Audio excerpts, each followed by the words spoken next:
같이 생각해 볼 말씀 제목 추석감사 2025가 되겠습니다.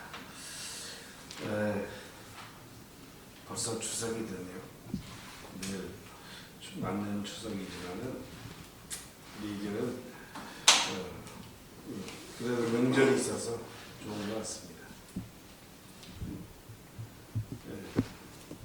벌써 민족의 대명절 한가위, 중추절, 추석이 다가왔습니다.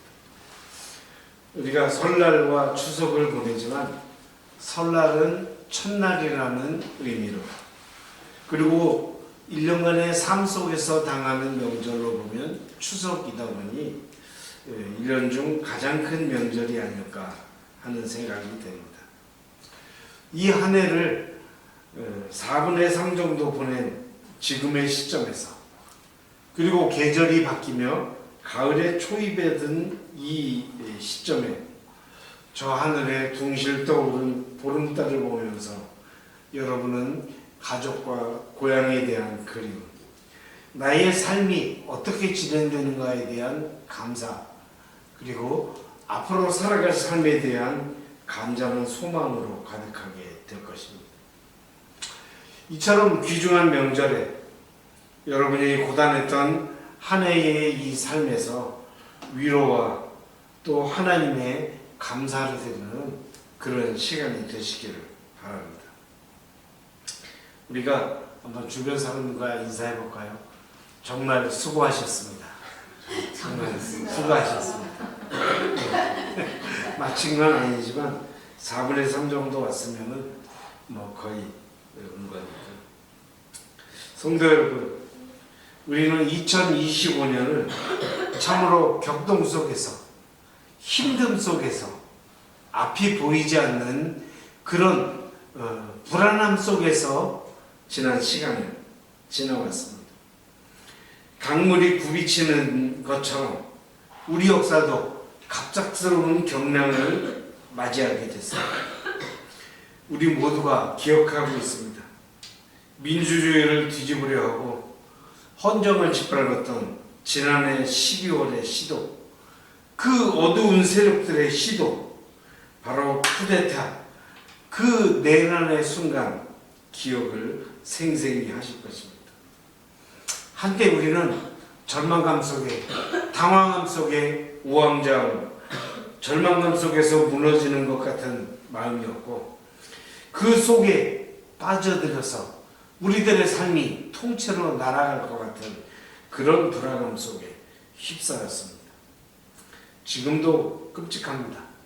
만일 그때 그대로 됐다면 대통령, 지금 대통령이 되신 분이나 또 여당이 대표가 된 자신도 불귀의 계기 됐을 거다 하고 여당 대표는 국민님한테 소회를 밝혔습니다. 하지만 결국 어떻게 되었습니까? 승리는 누구의 것이었습니까? 바로 깨어있는 여러분, 우리 국민들, 우리 대중들, 우리 민중들의 것이었습니다. 이들의 힘이 승리였습니다. 소수의 탐욕과 독선을 향해 아니다라고 외쳤던 시민들의 뜨거운 의지가 이 어둠의 세력을 단호히 밀어내고 이제 새로운 시대를 열게 되었던 것입니다. 기성세대와 음원봉 세대가 함께, 그 부모와 자녀들이 함께 뭉쳐서 절대로 좌절하지 않았고 결국 역사의 물줄기를 정의의 방향으로 돌려놓을 수가 있습니다. 성경은 로마서 5장 5절에서 이렇게 말합니다. 희망이 우리를 부끄럽게 하지 않았습니다. 이렇게 말씀합니다. 우리의 열망, 우리가 어떻게 살아가고자 하는 이 생명을 유지하고 이 생명을 고든 대로 가고자 하는 우리의 열망이 우리를 부끄럽게 하지 않고 새로운 시대 역사로 이끌었다는 것입니다. 하나님 나라 향한 희망이 결코 헛되지 않았음, 그것을 증명한 일이 바로 2025년 우리가 살아오는 삶이 아닌가 하는 생각이 듭니다. 두 번째로, 이제 이런 좋음의 반대로 굳게 닫히고 더욱 굳게 닫히는 그런 문이 있습니다. 바로 통일의 문이라고 하겠습니다. 그것에 대한 정치적인 것은 말씀드리지 못하겠습니다. 하지만 이제 닫혀지는 이 통일의 문 속에서도 우리는 평화와 희망의 씨앗은 계속해야 된다라고 하는 것입니다. 우리의 시선을 조금 더 멀리 우리의 민족의 고향으로 한번 돌려보십시다. 우리가 내부의 불의는 밀어냈지만 여전히 남과 북 사이에 있는 높은 장벽, 군사적 긴장이 높아지고 대화의 문이 닫혀져 있는 그러한 것이 더욱더 닫혀지는 이런 역사의 안타까운 현실 속에 우리는 살아가고 있습니다. 그리고 그 가운데 이 가을의 추석을 맞이하고 있습니다. 과거 25년 전 처음 6.15가 발표됐던 그 시대, 그로부터 약 10여 년의 시간은 남과 북이 서로 오가면서 최대 5만 명 정도가 금강산에 수학여행을 가기도 했고 평양에 가서 아련한 공연도 본 사람이 있습니다. 그런데 그런 흐름이 끊어지고 말았습니다. 우리는 시대 역사 가운데 이명박과 박근혜 두 사람의 이름을 잊어서는 안 될 것입니다. 이들은 오가다가 있을 수 있는 혹 오해로, 혹 실수로, 혹 잘못으로 그러한 사고를 정치적으로 이용을 해서 아예 오가는 물길을 끄는 역사와 시대의 범죄를 저지른 두 사람이기 때문입니다. 그리고 이런 대립의 문제가 이제 깊어지고 골마지다 못해 터져버린 상태가 되어서 이제 두 개의 나라다. 이 둘은 도저히 하나가 될 수가 없다. 통일은 없다. 라고 하는 말로 지금 되어져 가고 있습니다. 그런 속에서 우리는 무엇을 이야기하고 생각해야 되겠습니까? 이런 상황에서 과연 평화라고 하는 것을 이야기하고 있을 수 있을까라는 생각을 하기도 합니다. 또 실제로 당장 먹고 사는 것이 힘들고 급한데 평화라는 그런 고급진 단어를 우리가 추구해야 될 것인가 생각하는 사람도 많이 있습니다. 하지만 여러분, 평화는 사느냐 죽느냐의 문제입니다. 사실 먹고 잘 사느냐 먹고 못 사느냐 하는 문제보다 더 시급하고 중대한 문제는 사느냐 죽느냐의 문제, 평화와 전쟁의 문제인 것입니다. 잘 살면 그만이라고 단순하게 생각하지만 사실 그런 사람들도 평화가 깨지고 전쟁이 닥치면 살아남을 수 있을지조차도 어느 누구도 장담하지 못하는 그런 문제가 되는 것입니다. 여러분, 가자 지구를 한번 생각해 보십시오. 거기에 그래도 10층 세워졌던 건물은 지금 어디에도 간데없고 모든 건물이 다 무너져 있는 그런 상황이 가자 지구, 평화를 잃어버린 곳의 현실입니다. 평화가 없으면 먹고 살 수도 없고 생존할 수도 없는 그런 문제가 닥쳐오는 것입니다. 만약 지난해 말 무인기를 평양에 보냈는데 그리고 거기에 삐라를 뿌렸는데 그것에 응답해서 휴전선에서 대포가 오가고 남쪽에서 설사 개업이 선포돼서 그래서 그가 집권을 계속했다고 합시다. 그러면 어떻게 됩니까? 거기에서 그쳐지는 것이 아닙니다. 남과 북의 미사일이 오가고 만약 미국과 한반도 간에 핵마저 동원된다고 하면 이 대한민국과 한반도가 온전하겠습니까? 그가 다스리고 있는 용산이 온전하기라도 했겠습니까? 미국이 과연 서울을 위해서 워싱턴을 포기할 수 있겠습니까? 우리에게 평화는 고상한 단어가 아니라 우리의 비극적인 삶을 막는 최후 생존의 선입니다. 그러므로 포기할 수 있는 최후의 사명, 우리가 계속적으로 해나가야 될 우리의 사명은 평화입니다. 우리가 올 한 해 동안 내부의 불의에 맞섰던 것처럼 이제 민족의 적대감이라는 더 큰 불의에 우리는 맞서야 할 때입니다. 대한민국의 헌법에 한반도 전체가 내 땅이다 라고 글자로 써 있는데 이 헌법을 지키느라고 이 북쪽에 차지하고 있는 저 나라는 적이고 점령한 잘못된 무리들이다 라고 하고 있는 그런 법과 제도가 남아 있습니다. 그러니 내 땅을 정부하니 적이라고 하는 논리를 쓰고 있는 상황, 그것이 우리의 현실입니다. 그러나 진실이 그렇습니까? 아닙니다. 우리는 평화롭게 살 때 진정으로 한반도가 내 땅이 되는 것이고 우리의 하나인 민족도 회복되는 것입니다. 현재 이런 생각을 하지도 않고 있는 이재명 대통령도 미국과 군사연습을 올 1년 내내 계속했습니다.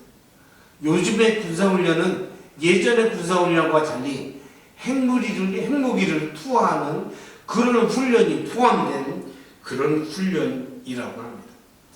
종전에는 3월이나 8월만 지나가면 그래도 다른 때는 그래도 평화로웠는데 이제는 1년 내내 이 전쟁 연습을 하면서 평화를 위협하고 있는 것이 오늘날의 이런 상황이 됐습니다. 그러므로 우리는 평화를 위한 묵묵한 씨뿌림을 계속해야 합니다. 마치 농부와 같이 당장 열매를 따지 못한다고 해도 우리는 평화의 씨앗을 뿌리고 물을 주어야 합니다. 바로 그와 같은 기도를 쉬지 않고 해야 되는 것이 우리 교회의 사명인 것입니다. 우리의 지혜와 따뜻한 마음으로 평화가 경제와富가 되고 평화가 생명을 이어가는 그런 길이 되도록 끊임없이 노력해야 합니다. 북의 동포의 고통을 외면하지 말고 또 이웃의 고통을 외면하지 말고 우리는 화해의 떡과 잔을 준비하고 분노를 넘어선 사랑을 실천할 때 우리는 진정한 평화의 세상을 맞이하게 될 것입니다. 마지막으로 제국이 물러가고 있습니다. 세계적 판도에서 새로운 희망의 물길이 만들어지고 있습니다. 지금 유튜브와 뉴스에 나오는 것을 보면 그 이야기 중에 이 한반도를 제외한 에치슨 라인이 부활하고 있다라고 하는 그런 이야기가 나옵니다. 한반도와 대만을 제외하고 미국의 제1 전방이 일본과 오키나와와 괌으로 이어지는 그런 곳에 미국이 새로운 국방 정책을 세운다. 이런 뉴스가 나오고 있습니다. 중국과 해군력에서 배의 숫자에서 그리고 함대의 질에서 미사일의 숫자에서 미국이 밀리고 있다라고 하는 판단을 미국 정책자들이 하고 있다라고 하는 이야기입니다. 그래서 트럼프는 가끔 우리에게 우리는 우리가 지키라, 대한민국이 지키라 이런 말도 해오고 있다고 합니다. 한미동맹을 하나님처럼 생각하는 많은 이 땅의 보수적인 분들에게 커다란 충격이 아닐 수 없을 것입니다. 그래서 우리는 이 대한민국에 사는 모든 사람들은 지금까지 하고 달리 생각하지 않는다면 평화를 지킬 수가 없습니다. 지금까지 만들어 놓은 자신들의 부를 지킬 수도 없습니다. 그래서 더 이상 북이 적이 아니고 우리와 함께 교류하고 함께 번영해 나가는 파트너고 그리고 지금 있는 영토는 앞으로 통일하면 될 우리의 영토다 라고 상징적인 의미만으로 바꾸고 그리고 적대시하는 법을 없앤다면 평화는 한반도에서 올 수가 있는 것입니다. 지금 많은 분들이 그것을 거부하고 그런 시대의 흐름을 외면하고 지식인들과 언론인들은 그것을 전파하지 않고 백성들을 우둔하게 만들어 놓기에 많은 사람들이 그 현실을 모르고 있지만 그런 세상은 이제 다가오고 있다고 하는 것입니다. 이 올해 우리가 맞이할 이 추석은 많은 위기 요소도 여전히 있지만 전체 흐름으로 볼 때 참 즐겁게 맞이하지 않나 이렇게 생각이 됩니다. 여당 대표가 자신이 대표가 되면 검찰을 없애겠다라고 했는데 검찰이 없어졌습니다. 야, 80년 만에 대한민국 건국 이후에 이 검찰이라고 하는 것 이름 자체가 없어져 버렸습니다. 여러분, 지난달에는 미국에서 일하다 개처럼 쫓겨난 우리의 300명 지식인 기술자들 잘 알고 있습니다. 그들은 전문적인 사람들입니다. 그리고 그런 사건이 바로 지난달에 일어났는데 국민들이 분노조차도 터뜨리지 못하고 있지 않습니까? 3,500억 달러 3,500억 하니까 1조도 안 돼서 얼마 안 된다 이렇게 생각하는데 달러입니다. 한국말로 한국 돈으로 하니까 500조입니다. 500조. 우리나라 국가 예산이 600 몇십 조인데 500조를 조공으로 미국에 바치고 지금 그러고 오니까 현금으로 입금하라 라고 그렇게 이야기합니다. 우리나라가 가진 달러가 4천 몇백억 달러라고 하는데 500조 3,500억 달러를 주고 나면 1,000억 달러도 남지 않습니다.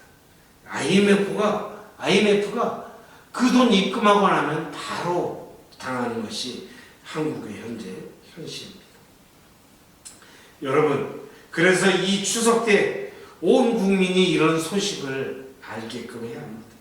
진정으로 돈을 지키고 평화를 지키고 내 생복을 지키고 내 목숨을 지키려면 이 평화를 위해서 이렇게 이런 많은 사실을 사람들에게 국민들에게 국민 떠나서 가족과 친지들에게 알리고 그리고 그런 얘기를 함께 하는 그런 것이 이번 추석이 되어야 되지 않나 이렇게 생각이 됩니다. 오늘 본문 말씀 미가서 4장 4절에 각기 포도나무와 자기 포도나무와 무화과나무 아래에 앉을 것이라 그들을 두렵게 할 자가 없을 것이다 이야기했습니다. 여러분, 우리의 포도나무 밑에 앉아야 합니다. 우리의 무화과나무 아래 앉아서 우리의 무화과나무, 우리의 과실과 우리의 열매를 먹을 때 두려울 자가 없고 평화와 행복을 누리며 살 수 있는 것입니다. 성경은 이렇게 우리들에게 이야기해주고 있습니다. 우리의 강토, 우리의 자산, 우리의 돈, 우리의 행복, 우리의 평화, 우리의 목숨, 그것을 위해서 그러한 것을 함께 나누는 그런 추석이 되어야 되겠다라고 하는 것이 성경의 말씀입니다. 언제나 드리는 말씀이지만 새시대의 새벽이 밝아오고 있습니다. 강물처럼 끊임없이 흘러가고 새롭게 다가오는 이 기회, 그것이 어느새 우리가 힘이 약해서 붙잡지 못하고 그냥 흘려버린 세월이 너무나 아쉽고 너무나 안타깝고 너무나 우리 자신의 힘이 부족한 것이 분하기도 합니다. 하지만 새로운 분은 우리에게 다가오고 있습니다. 새로운 기회는 또한 우리에게 다가오고 있습니다. 새로운 희망도 우리에게 다가오고 있습니다. 그러므로 그거를 그 기회를 잡을 힘을 크게 하고 우리의 손을 크게 하고 두려움 없이 그러한 새로운 새벽을 맞이하는 우리가 되기를 바랍니다. 이번 추석 올 한 해 지켜주신 이 어둠의 세월을 뚫고 우리 스스로에게 수고했다. 이제 내년에 더 새로운 기회를 잡으러 가자. 스스로 격려하고 그 기쁨을 함께 가족들과 나누는 이 추석이 되시기를 주님의 이름으로 부탁드립니다. 기도하겠습니다. 하나님 아버지, 추석을 맞이했습니다. 지난 연말 우리가 설날을 맞이했을 때 어둡고 불투명하고 불안했던 그런 시절을 보내고 이제 새로워지고 좀 더 평화로워지고 좀 더 기회가 다가오는 그런 추석을 맞게 하심을 감사합니다. 하지만 우리가 또 이제 더 큰 그 과제들도 다가오는데 우리 가족들과 함께 행복을 나누고 그렇게 하면서 새로운 힘을 비축하고 축적하는 이번 추석이 되도록 복 내려 주시옵소서. 오가는 길 아무 사고 없도록 하나님께서 특별히 지켜 주시옵소서. 예수님의 이름으로 기도드리옵나이다.